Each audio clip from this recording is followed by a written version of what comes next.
Hey guys, for those of you that don't know me, I have been a challenger player since set 3.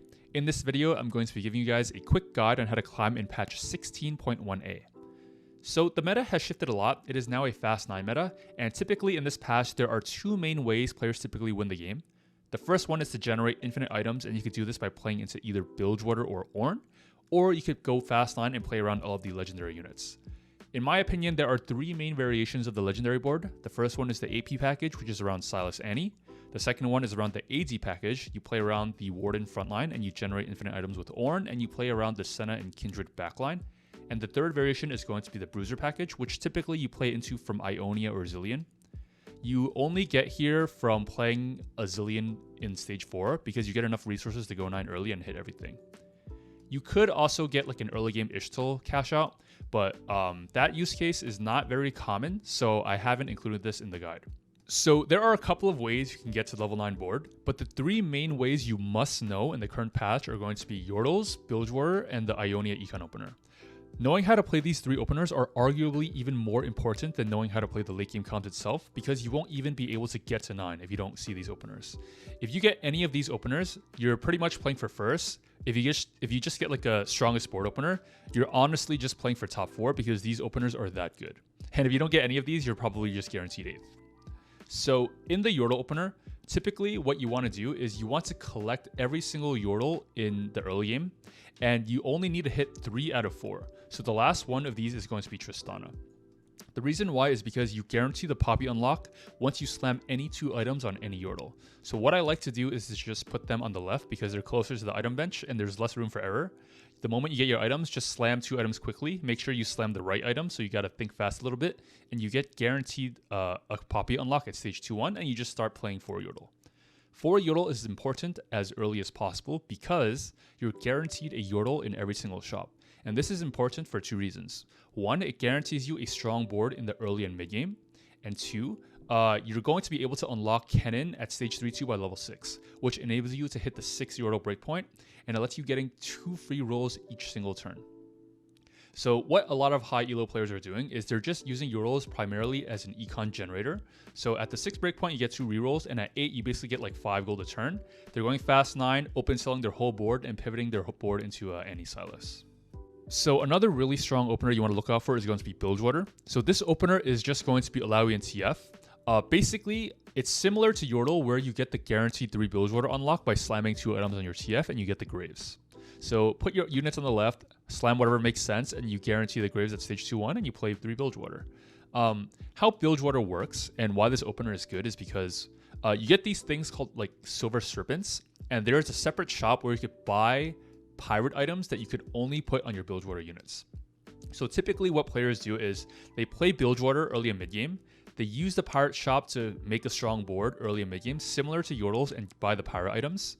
And then late game, they get out of vertical Bilgewater and they play actual legendary units with all of their additional resources they got from Bilgewater.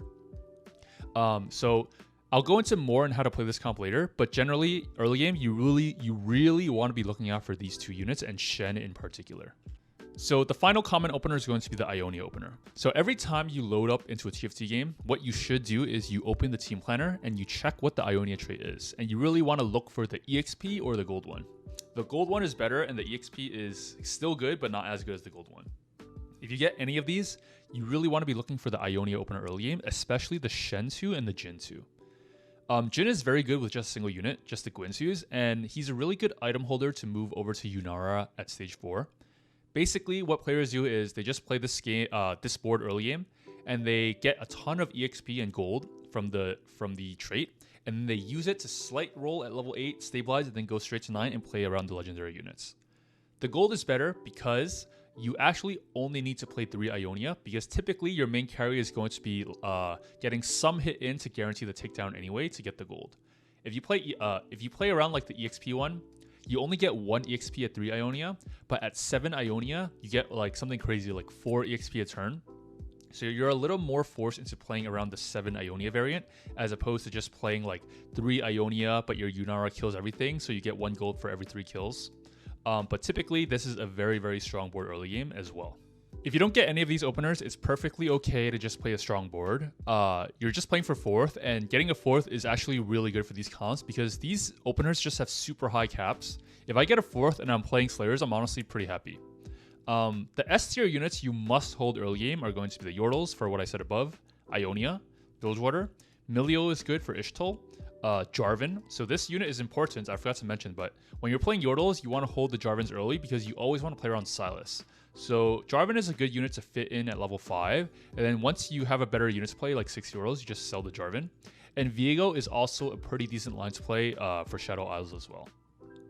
Looking at the tier list, S tier is just going to be the high cap level 9 boards that have infinite money and items, and everything else is going to be in A tier. Singe got super nerfed, so do not touch this unit. So the hyper AP late game board is going to be the Sylas Annie board.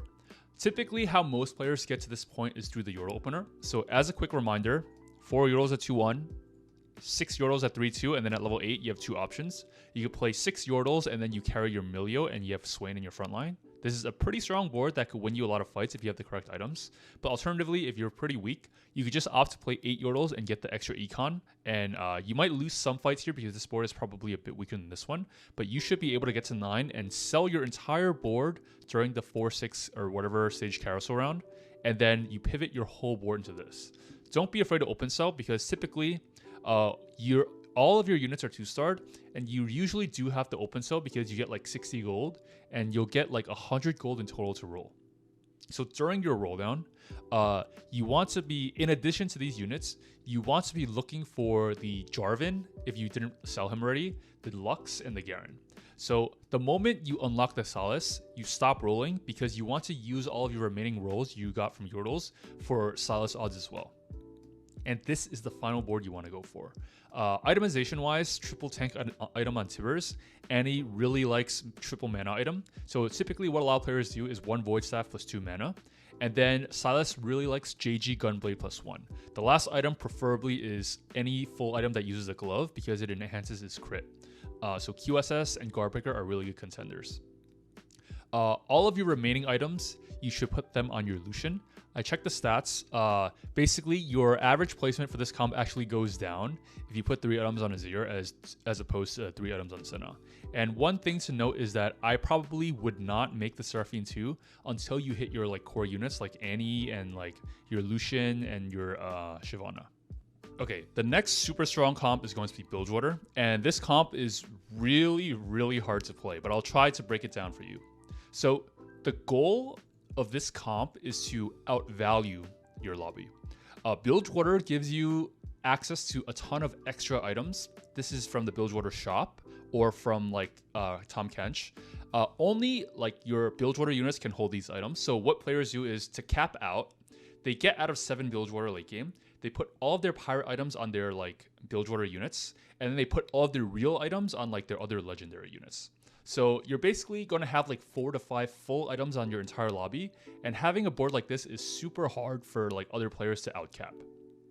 That's the overall goal of this comp and why it's so good. But the process to get here is very difficult, and it requires some knowledge of how Bilgewater actually works. So Bilgewater, there is this shop where you're able to spend these pirate coins, and you basically get these coins from either killing units or from playing like Bilgewater, the trait itself, in a fight, and you get more for playing more Bilgewater units in. So one thing to note is that you should not get baited into playing like 5 or 7 Bilgewater if it means playing a weaker board than what you have. So the reason why is because you get coins from killing units, but if you play 7 Bilgewater, which makes you end up losing the fight, you end up losing out on like 6 minion kills worth of coins, and you end up losing the HP. So it's much more important for you to just play your strongest board possible at all times of the game. And that way you get like the 3 coin 18 breakpoint or whatever, and you get the additional coin from each kill. So that's thing number 1.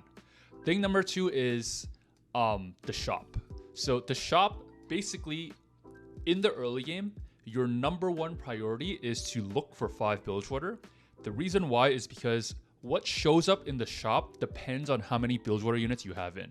So you could actually like play your strongest board, 3 Bilgewater, like I said before, and when you want to buy something or refresh the shop, you toggle like 5 Bilgewater units in, like you hold all the shitter Bilgewater units on your bench, and then the next item that appears in your shop after you buy or reroll something is all going to be under like this breakpoint instead.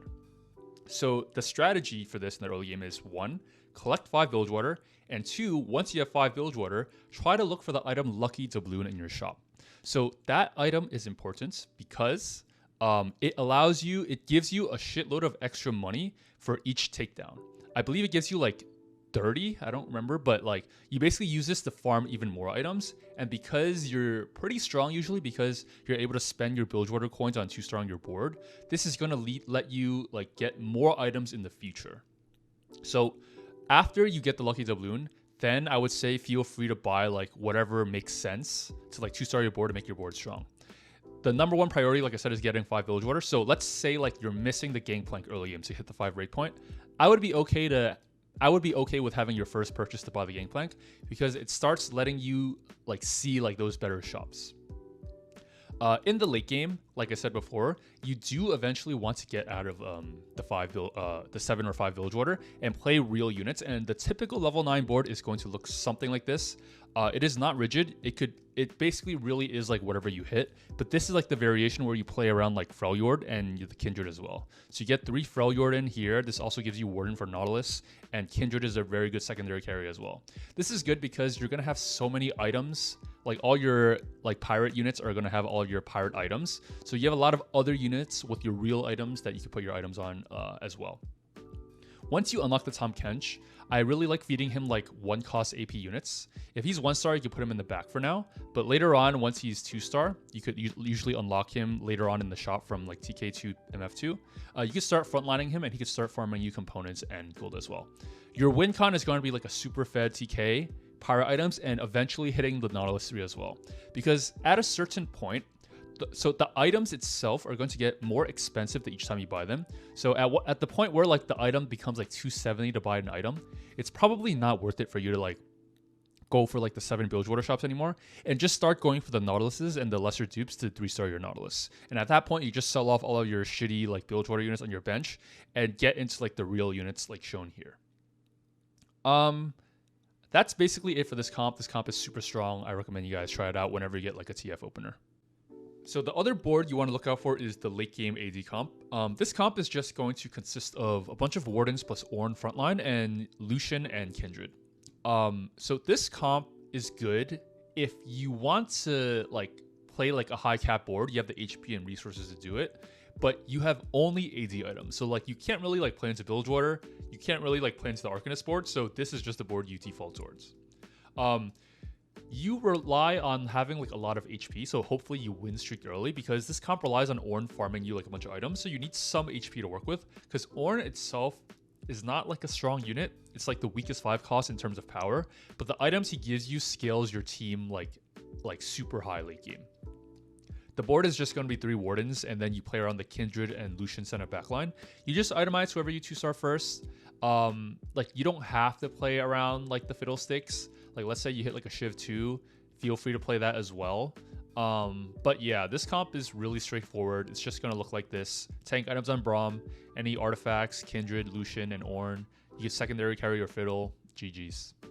Ionia. So this comp is good when the Ionia trait is good. If it gives like gold or EXP, you should definitely look into playing around this comp. The opener is just going to be this, pretty straightforward.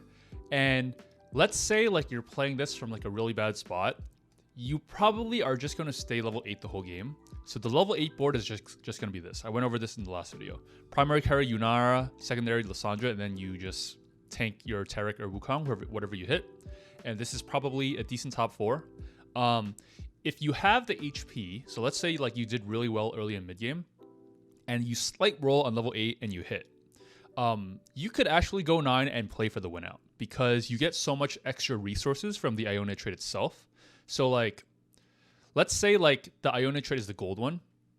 You could probably just unlock the set for free. So the good thing about Ionia is at 4-1 or 4-2, just play solo frontline like any unit and you get the set. And this easily lets you hit like the 5 or 7 Ionia breakpoints. So let's say like the trait is like EXP, right? You get 4 EXP a turn if you have 7 Ionia in. You might want to consider playing like 7 Ionia at level 8. Just slight rolling. Like let's say you have like 2-star Wukong, 1-star Yunara. You could maybe go 9 off that if you have like 70 or 80 HP to work with, and then try to win out. Let's say like it's like the gold one, so you don't necessarily need to play 7 Ionia. Maybe you only drop down to 5, and then you just play like a default base board of something like this, and you hit like a random 2-star Yunara, and then you go 9. That works too. But like, these are all really good options because you just have so many more resources to work with. And your level 9 board, typically my experience is it's kind of hard to get out of Yunara. You're probably playing Yunara the whole game. So you could typically play something like this. You still get the 3 Ionia in, but these are like all of the secondary carries you play, and you just play a ton of like super high value units. And you could also like dual carry like the Set and the Volibear. So Set really likes like JG plus 2 items. So you usually want to like have Set suicide in the beginning of the fight. He does some push-ups, comes back, and he one-shots your whole team. And then Yunara really just likes Guinsoo's, Kraken's, IE. I haven't tried it out. Like, I'm thinking maybe you could like play this mid-game and then pivot this into like the late game Ornn Warden board. But I think it's a little unrealistic in my opinion to get out of the Yunara. But it's an option you can consider. Typically, I usually end most of my games looking like this. So the final comp is just going to be Freljord Invokers. So if you don't get any of the other broken openers, you'll probably just default playing this line. If you have AP items, just play strongest board, and your level 8 board is going to look like this by default. You have 4 Invoker in, you have 5 Freljord, and you're dual carrying your Lissandra and your Emilio. So you have some options to sort of cap out. So like in the early game, typically you want to play towards this through like a Invoker opener. You can either do this by playing around 3 Demacia or a 2 Bruiser frontline. But later on at level 8 during your roll down, hopefully like you unlock Kennen and Kubuko along the way, there's a chance for you to hit Zilean.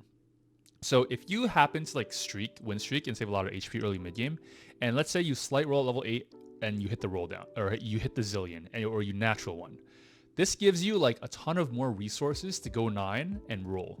And you just put all of your mana items or Zilean. For each time you cast, you get like 1 EXP or something. And then when you level up to 9, all of that EXP that's stored gets sent towards like the amount of gold you use to level. And then you're probably gonna have like that much money left to roll for like the additional units at level 9.